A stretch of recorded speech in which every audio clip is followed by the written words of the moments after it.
The number of migrants crossing the English Channel has hit a new record. The fourth boat of migrants that we have seen. It is an unsettling image. Our asylum system is fundamentally broken. Last year, Home Secretary Priti Patel pledged to make this route unviable. Where are you going now? Yet more and more people are attempting this dangerous crossing, and many have lost their lives. The United Nations has been trying to keep track of the deaths in the Channel. Before today, the figure for 2021 was at 50. Now it looks certain to be the worst year on record. This is now being called a migrant crisis, and tensions have got really high over what should be done to deter migrants crossing the Channel and stop the smuggling gangs that aid these journeys. The French were so angry about the publishing of the letter, they disinvited the Home Secretary. We're picking them up now, we're putting them in hotels, getting legal aid, they're costing the country an absolute fortune. 70% of those individuals that have come to our country illegally via small boats are single men who are effectively economic migrants. Okay, don't worry, I felt the same. Crisis is a big word. It sounds scary and it fuels panic. In this video, I'm going to put the Channel migrant crisis into context and fact check some of the rhetoric that's being used to describe it. Now, I'm not particularly good with statistics, but I've managed to rope in someone who is. Yeah, so my name's Peter William Walsh, and I'm a researcher at the Migration Observatory at the University of Oxford.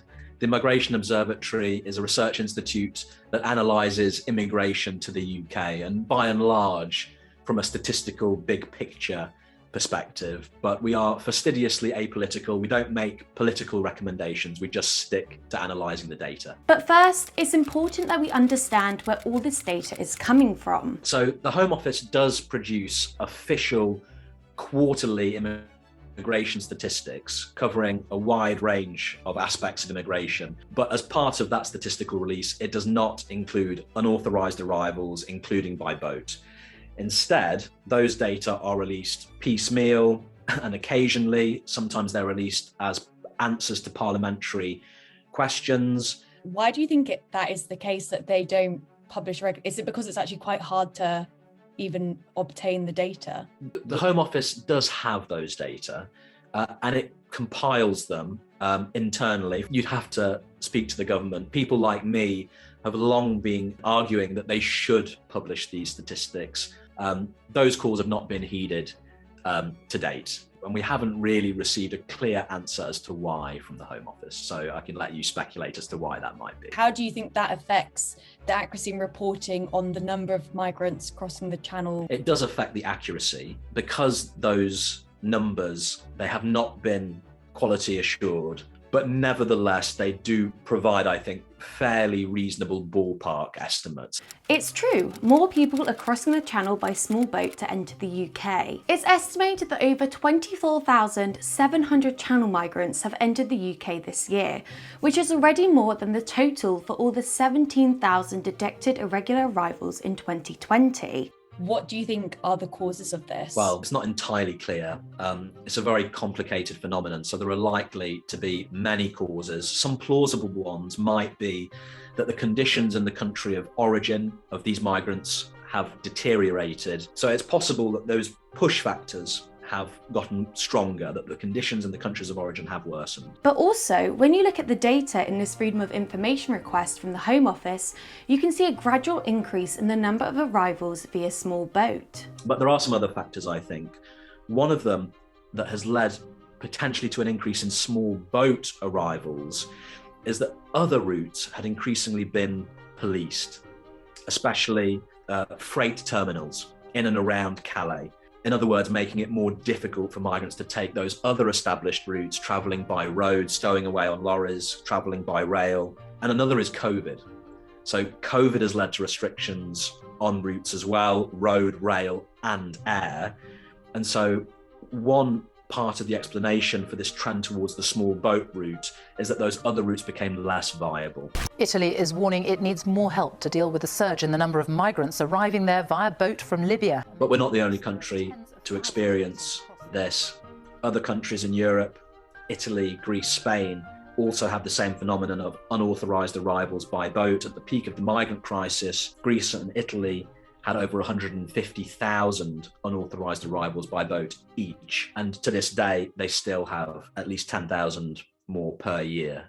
So, who are these channel migrants and what do they want? 70% of those individuals that have come to our country illegally via small boats are single men who are effectively economic migrants. They are not genuine asylum seekers. So we do see with migrants crossing the channel, they skew heavily male. In one period, I think it might have been a year and a half or so, it was almost 90% male, and they're also young. That's true.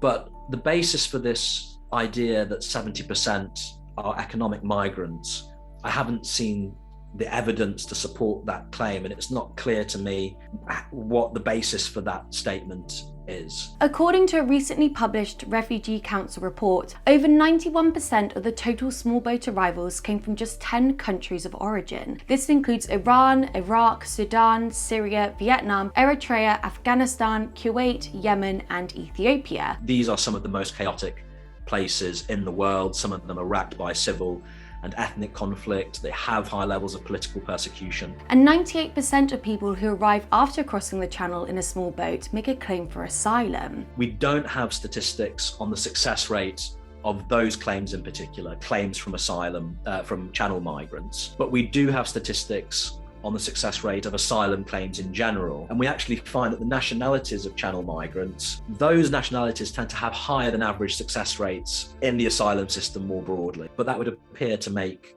a case that it is not very likely that 70% will be economic migrants. It could very well be something akin to the reverse of that are genuine migrants. They are literally elbowing because they're able to pay the smugglers, they're able to get in contact with the gangs. These are the ones that are elbowing the women and children who are basically at risk and fleeing persecution. Under ordinary circumstances, even though the people that make those journeys tend to be men, once refugee family reunion is taken into account and they're joined by their spouse and their children, actually the gender divide shrinks and it becomes much closer to 50-50.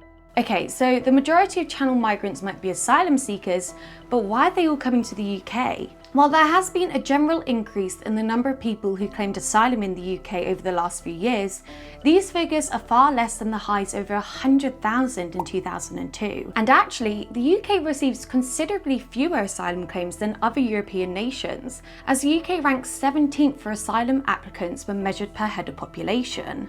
The UK is not particularly attractive. Actually, most asylum seekers who reach Europe claim asylum in Europe. Around 90% actually prefer to claim in the EU rather than the UK. And in terms of how many have had successful asylum claims, well, it's too early to tell, as a lot of applications are still being processed. But if we follow a trend that's been happening over, say, the past 5+ years, the trend has been towards greater, ever higher success rates in asylum claims overall.